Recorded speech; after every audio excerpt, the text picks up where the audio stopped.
estábamos en el sarx. La pregunta es de qué carne está hablando. ¿Alguien quiere contestar? ¿Del cuerpo del pecado? ¿De qué? ¿Del cuerpo del pecado? Exactamente, hermano. La naturaleza pecaminosa. Porque no puede estar refiriéndose, estábamos en la carne, no podría referirse a nuestro cuerpo físico, porque seguimos en nuestra carne física. Tampoco está refiriendo en la carne con nuestra naturaleza humana, porque no estábamos en la naturaleza humana, nosotros seguimos siendo de naturaleza humana. Por lo tanto, vamos descartando.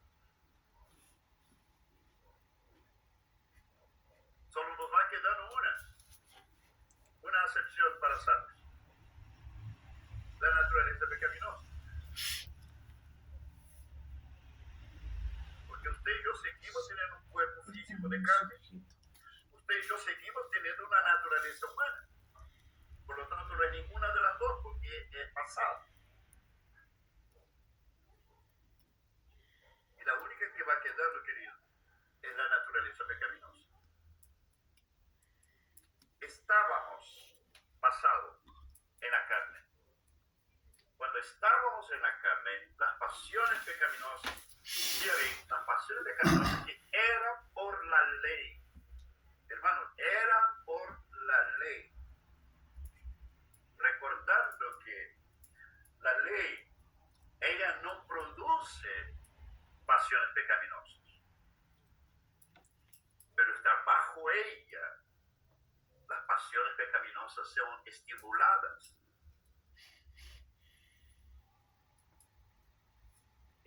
Recuerda, quiero hacer un ejemplo para que me entiendan lo que estoy diciendo. La Biblia nos enseña que estar bajo la ley es estar bajo maldición. Todos saben esto, ¿cierto? Estar bajo la ley y estar bajo maldición. Estar colgado en la cruz es ser maldito. Todos saben esto, ¿cierto? Con esto, por estar colgado en la cruz es ser maldito, ¿está diciendo que la cruz es maldita? No. Pero estar colgado en ella es ser maldito. El estar bajo la ley es estar bajo maldición. ¿Significa que la ley es maldición? No. Sino que está bajo ella es ser maldita. Es importante entender esto. Vamos a leer un texto, vamos a tomar prestado otros textos que están más adelante, que después vamos a retomarlos. Yo voy a leerlos, está aquí más cerca. Ya. Aquí en el mismo capítulo 7, hermano, del versículo 7 al 9, ya hemos leído el texto, pero vamos a leerlo de nuevo. ¿Cuál? Mira bien. ¿Qué diríamos pues? ¿La ley es pecado? Es como decir, ¿la ley es maldición? No. En ninguna manera, dice Pablo. Pero yo no conocí el pecado sino por la ley. El pecado la ley deja en evidencia el pecado. Porque tampoco conociera la codicia si la ley no dijera no codiciarás. La ley deja en evidencia la realidad. Mas el pecado, mira bien, el pecado, tomando ocasión por el mandamiento, aprovechando del mandamiento, produjo en mí, es el pecado, que es la naturaleza pecaminosa, por el hecho de estar bajo la ley. Ella toma ocasiones, es esa naturaleza que produce toda codicia, porque sin la ley el pecado está muerto. Si la ley que diga que codicia es pecado, si esta ley no existe, entonces el pecado y codicia no existe. Y dice Pablo, mira bien, versículo 9, hermano, presta mucha atención en esto. Y yo sin la ley vivía en un tiempo, yo ya les dije, Pablo no está mintiendo. Pero nunca él vivió sin la ley. El padre del apóstol Pablo era fariseo. Él era fariseo también y fue instruido desde su niñez en la ley. Yo sin la ley vivía en un tiempo, pero venido el mandamiento, la ley, el pecado revivió y yo morí, dice Pablo. Muerto espiritualmente, muerto en delitos y pecados. Eso se refiere el apóstol Pablo. Por favor, váyanse acostumbrando con el texto del capítulo 7, por favor.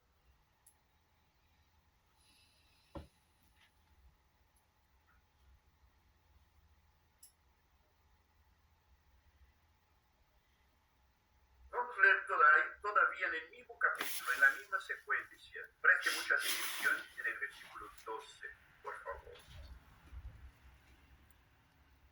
De manera que la ley a la verdad es santa y el mandamiento santo, justo y bueno. Pablo está haciendo una afirmación con respecto a la ley. Es santa, es buena, es justa. Pero estar bajo ella es ser maldito. Es importante entenderlo.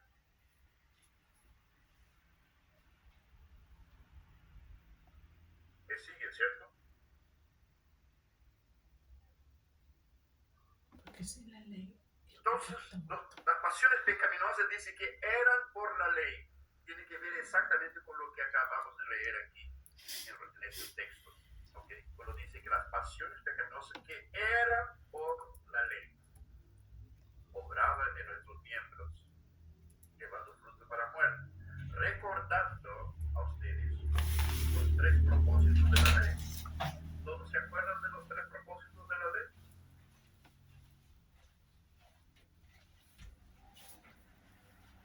Reglamentar la conducta del hombre,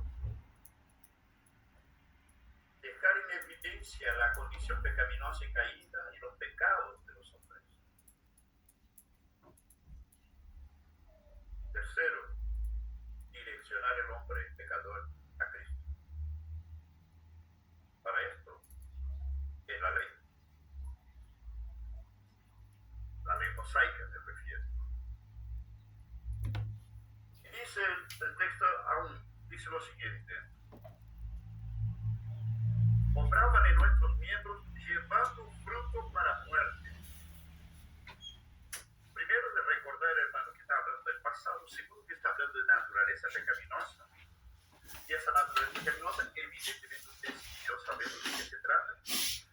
Que despierta las pasiones pecaminosas, que son prácticamente dejadas en evidencia por la propia ley del Antiguo Testamento, y que están operando en la naturaleza humana, llevando fruto para muerte. Y la pregunta es: ¿de qué muerte estamos hablando? Física no lo es. Está hablando llevando fruto para la condenación eterna. De eso está hablando de muerte. De eso está hablando el apóstol Pablo.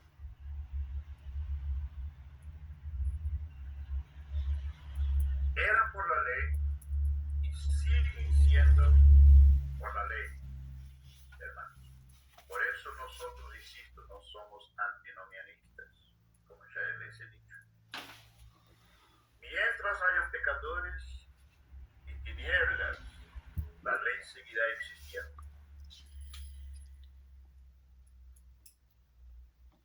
¿Me van entendiendo? Mientras sigan existiendo pecadores y tinieblas, también la ley seguirá existiendo. Debemos tener mucho cuidado. Preste mucha atención en ese punto. Por favor, mucha atención en ese punto. Nosotros debemos tener mucho cuidado con el universalismo de la gracia.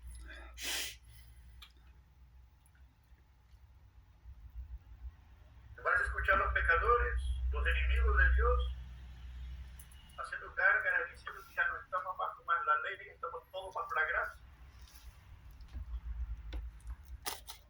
Cuidado con el universalismo de la gracia.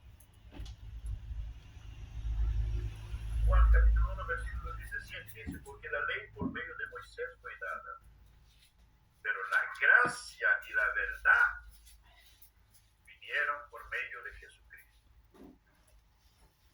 Queridos, tú no puedes separar a Jesucristo de la gracia. Tú no puedes separar la gracia de la fe. Estos tres siempre, siempre, siempre estarán juntos. No puedes tener uno sin tener los otros dos. Si está Cristo, si estás en Cristo, estás en la gracia. Si estás en Cristo, estás en la fe. Si estás en la gracia, estás en Cristo. Si estás bajo la gracia, estás en Cristo. Si estás en la fe. Tú no puedes separar esas tres cosas. Cuidado con el universalismo de la gracia. Los enemigos de Dios andan afirmando que también están bajo la gracia, ya no están bajo la ley.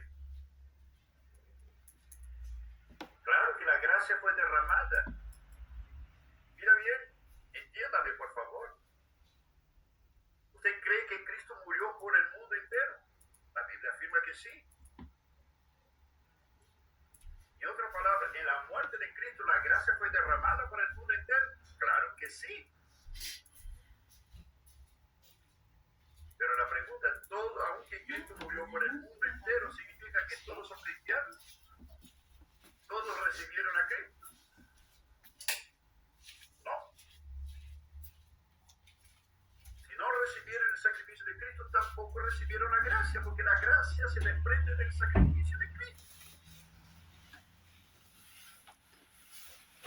Tú no puedes tener la gracia y no tener a Cristo, querido. Si fuera así, la desgracia no existiría. El que no está en la gracia está en la desgracia. La desgracia según Dios, ¿sí? ¿Me van entendiendo esto? Perdona mi insistencia. Cuidado con el universalismo de la gracia. Y por favor entiéndame. No me refiero a la gracia común. Cuando hablo de la gracia común, estoy hablando de aquel que hace llover sobre justos e injustos. Y Dios, a pesar de todo, sigue bendiciendo la humanidad. La humanidad y los enemigos de Dios siguen disfrutando del sol, de su agua, de su lluvia, de los alimentos que le hace crecer en la tierra. Sigue disfrutando todavía de la creación de Dios, los enemigos de Dios. Eso es lo que llamamos la gracia común. Pero no estamos hablando de la gracia salvífica derramada por medio del sacrificio en la cruz del Calvario. Eso es otra cosa. Queridos, ¿todos entienden eso que estoy diciendo? Hermano Pablo, Sí. una consulta en relación a la frase, mientras sigan existiendo pecadores y tinieblas, la ley seguirá existiendo. ¿Quiere decir que en algún momento la ley va a desaparecer? ¿Ya no va a haber más ley? Seguramente. Seguramente, porque la ley era transitoria. Recordemos las palabras de Jesucristo en Mateo 5, 17 y 18. Hasta que se cumplan todas las cosas, ni una tilde de la ley pasará. Hasta que se cumplan todas las cosas. Nada de la ley pasará. No todo se ha cumplido aún. ¿Está claro, César? Ya, hermanos, vamos para terminar, para el término. La pregunta es, a propósito de eso que hemos hablado, ¿usted cree que hay judíos en el mundo? Sí. La pregunta es, ¿están bajo la gracia o están bajo la ley?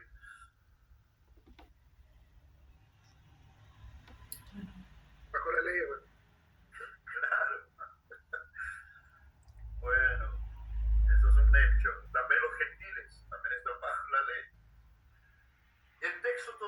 dice, pero ahora estamos libres de la ley por haber muerto. Libres de la ley.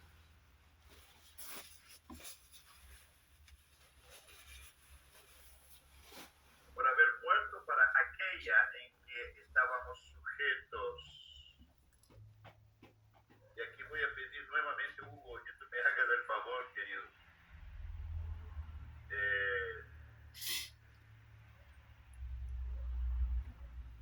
Primero, antes de esto, antes que puedas leer el texto, dice, pero ahora estamos libres de la ley por haber muerto. Es interesante que esa palabra libres, aquí, esa palabra libres, en este versículo, hermanos, presten atención.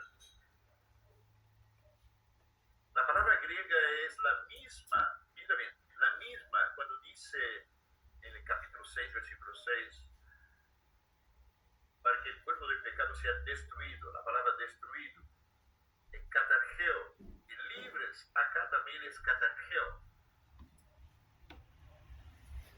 Dice que el texto, porque ahora estamos catargeo, estamos libres de la ley, que ahora estamos destruidos, anulados, echados fuera de la ley por haber muerto para ella. Eso está diciendo. ¿Ok? Y termina diciendo más.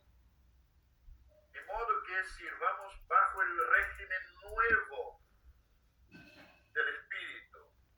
Y para este régimen nuevo del Espíritu, voy a pedirte a Hugo, por favor, lea de nuevo, por favor, hermanos, Romanos 8, versículos 2 al 4, por favor. A ver. Porque la ley del Espíritu de vida en Cristo Jesús me ha librado de la ley del pecado y de la muerte. Porque lo que era imposible para la ley, por cuanto era débil por la carne, Dios, enviando a su Hijo en semejanza de carne de pecado y a causa del pecado, condenó al pecado en la carne, para que la justicia de la ley se cumpliese en nosotros, que no andamos conforme a la carne, sino conforme al Espíritu. Ya no conforme el sangre, ya no vivimos según la naturaleza pecaminosa, sino conforme el Espíritu de Cristo, la realidad. Y quiere decir, vivimos en el poder de Dios, en la gracia de Dios, vivimos por el Espíritu de Cristo en nosotros. Y dice, y no bajo el régimen viejo de la letra, como última parte, y no bajo el régimen viejo de la letra, que quiere decir la letra de la ley, de las ordenanzas, de los rituales, de los preceptos de la ley. Ya no vivimos más bajo esto.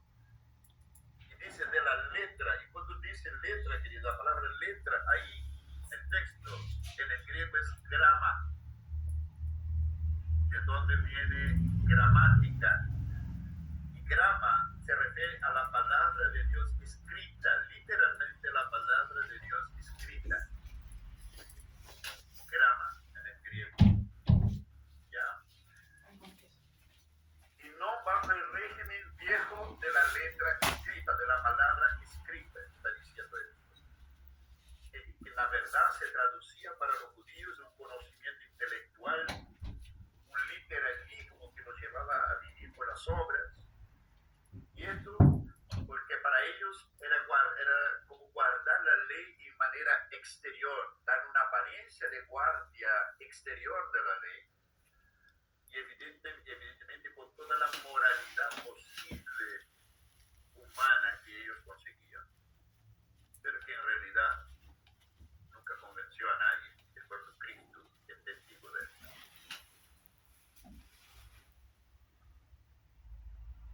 ¿Alguna pregunta, hermanos amados?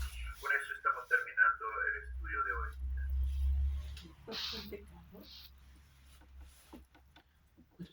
Hablamos mucho. Sí, tengo una pregunta. La preguntita son tal vez una opinión en este versículo 6 del capítulo 7. En castellano, en la Reina Valera, me gustaría escuchar otra traducción al original griego que tú manejas la palabra régimen. El régimen, no sé, puede ser la connotación, a mí me suena como algo rígido. Régimen es para mí algo rígido. La mejor expresión para esto es un sistema. Es un sistema. Sí. Es como hoy día, por ejemplo, si nosotros nos comparamos, vamos a buscar una paralela hoy día.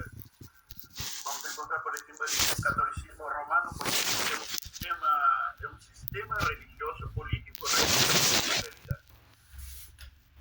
Y el judaísmo, o el catolicismo, la verdad, es un judaísmo con imágenes, es un judaísmo con idolatría. Sí, Pablo, pero aquí dice, usa la palabra en esta traducción, por eso quiero saber el original. Aquí habla régimen nuevo del espíritu, usa régimen para el régimen del espíritu y usa régimen para el viejo de la letra. En otras traducciones usa, en lugar de régimen, usa manera de vivir. Yo me identifico más con esta traducción. La palabra más próxima sería un sistema, el sistema de la ley. Es un sistema. Y el sistema del espíritu. Exacto. A pesar de que no podemos llamar de sistema del espíritu, porque estamos hablando de algo vivo. Mientras que un sistema no necesariamente está vivo. Por eso no me gusta mucho la palabra, me gusta la traducción que dice manera de vivir según el espíritu y manera de vivir según el... Es una buena manera simple de ponerlo también, la manera de vivir. Es tal vez es la mejor expresión. ¿Ya?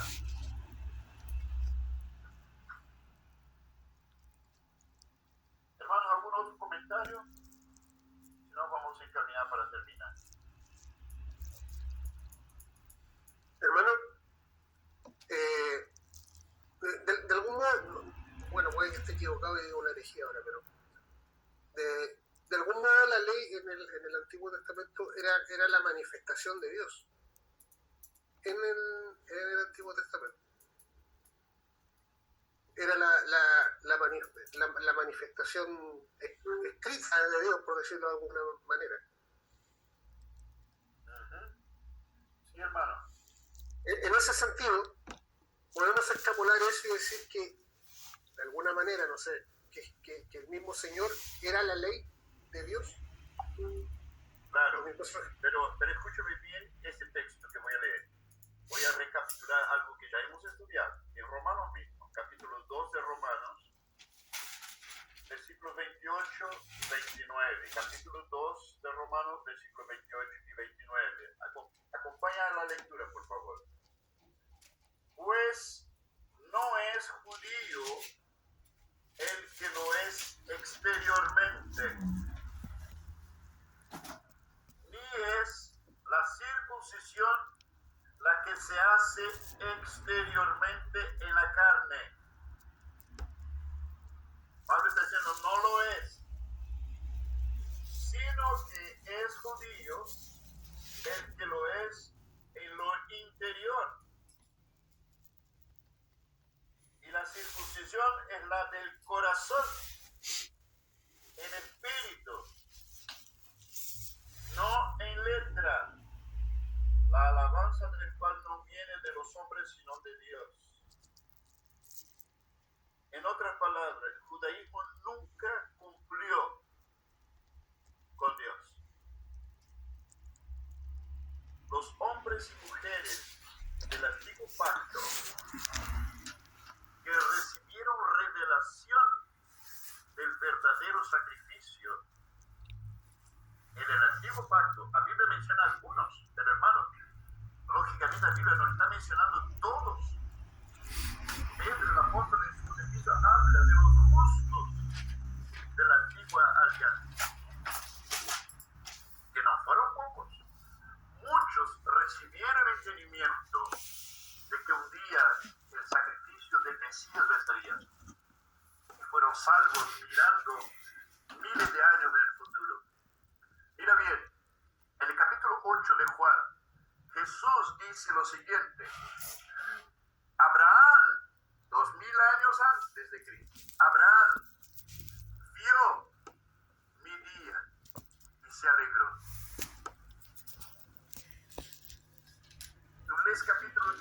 26 de los Salmos de David, capítulo 22, David tuvo revelación del sacrificio de Jesucristo, de la muerte y la resurrección de Cristo. Está profetizada por David. Y así como ellos, muchos hermanos recibieron revelación independiente del tiempo o de los miles de años. Recibieron revelación de que un día el Mesías vendría y moriría en la cruz, y creyeron en algo que todavía iba a acontecer. Abraham fue justificado. Decimos, no, que la justificación por fe se dio en la cruz de Calvario. Claro que sí, pero Abraham fue justificado 2000 años antes que aconteciera. Por la fe. La justificación por fe de Abraham es exactamente la misma que nosotros, según las Escrituras. Por eso dice que nosotros somos hijos de Abraham también, porque somos los de la fe de Abraham, dice la Escritura.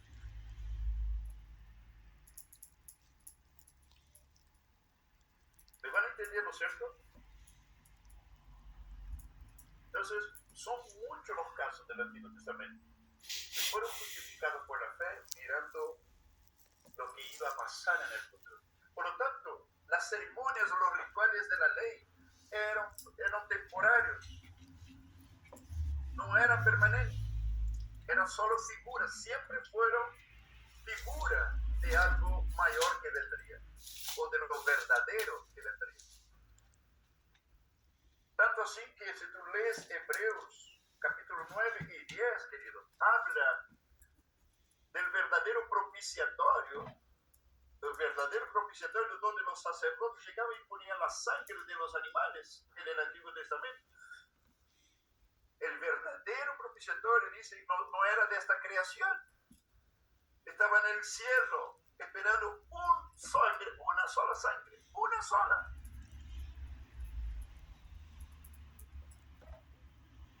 Entonces, todo ese sacrificio, sangre propiciatoria, las tablas de la ley, todo eso era provisorio.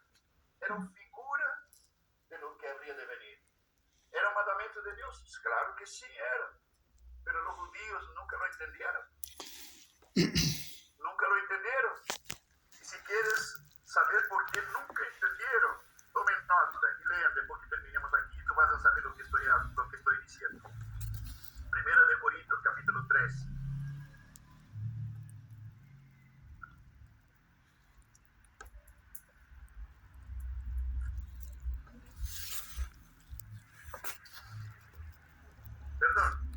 Segunda de Corintios, me equivoqué. Segunda de Corintios, capítulo 3.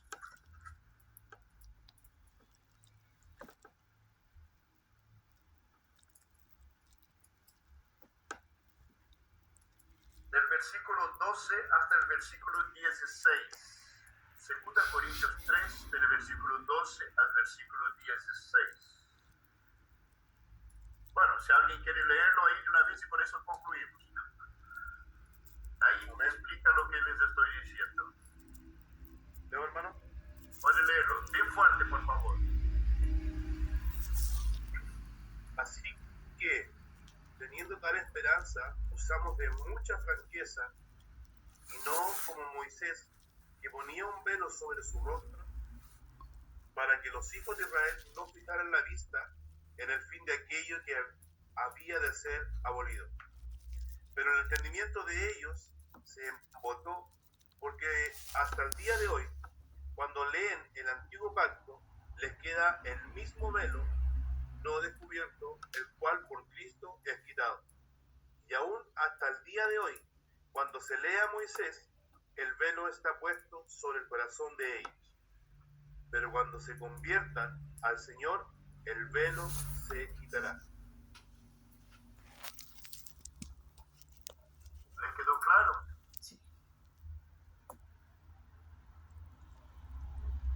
Cuando escuchen a algún teólogo, profesor de teología, diciendo que tienes que estudiar el Antiguo Testamento para comprender el Nuevo, mándalo a la punta del cerro, porque no conoce la Escritura.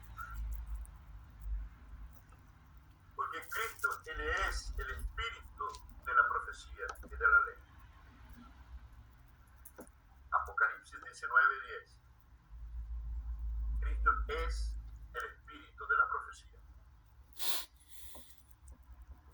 El que no conoce la cruz de Cristo jamás va a entender lo que hay en el Antiguo Testamento. Jamás. Porque seguirá ciego. Y esta es la razón por la cual los judíos odian a Cristo hasta el día de hoy. Porque están ciegos. Hermano, entonces tendríamos que poner el Antiguo Testamento al principio. Que no podían guardar la ley. ¿Tú sabías que en Isaías 53 estaba prohibido en Israel? No podía ser leído. ¿Por qué? Porque los judíos que leían comenzaban a darse cuenta que el que moría ahí era el Mesías. Ya.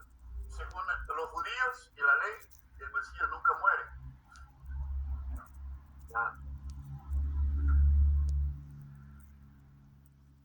Hermano, antes de leer ese texto, yo estaba leyendo también 2 Corintios 3, pero el versículo 3, que habla de que, dice así que nosotros somos carta de Cristo, escrita con el Espíritu del Dios vivo, no en tablas de piedra, sino en tablas de carne del corazón. Entonces, hermano, eso a mí me hace pensar que en realidad nosotros, el ser humano, siempre está bajo la ley. La pregunta es debajo de cuál ley. Nosotros estamos bajo la ley de Cristo. Y Él escribe la palabra de Dios en nuestro corazón, digamos. Es el Espíritu el que la escribe. Eso me llama la atención, hermano.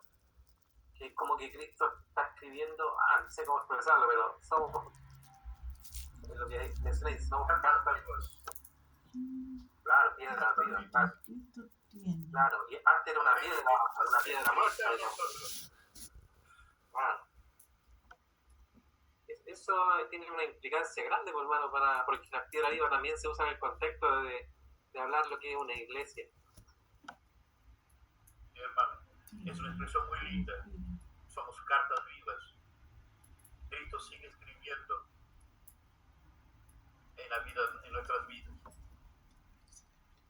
Pablo, tengo una pregunta. Porque todo lo que dices de que los judíos no lo veían. Pero sabemos todos que había judíos que sí recibieron revelación. Judíos que sí se convirtieron. Y Remanente. el remanente. ¿Y cómo es que en el Nuevo Testamento se refiere a estos judíos convertidos? ¿Cómo se les llama? ¿Se sigue diciendo a ellos judíos? ¿O ellos dejan de llamarse judíos? En el Nuevo Testamento, no estoy hablando en la actualidad. En el Nuevo Testamento, ¿cómo se les llama a esos judíos que sí entendieron, sí se convirtieron? Se les dice hijos de Dios, cristianos, discípulos. No se les llama más judíos, ¿sí? Sí, son hermanos nuestros. Pero ojo, la propia Biblia habla y está profetizado y está dicho por los mensajes apostólicos. Son remanentes que van conociendo de generación en generación y van a conocer a Cristo dentro de los judíos. Son hermanos nuestros y si quieres entender la realidad de ellos, porque es tan interesante saber más de ellos, cuál es la realidad que enfrentan a hoy, lean Santiago y Hebreos. Ahí van a saber todo lo que pasa con ellos hasta el día de hoy.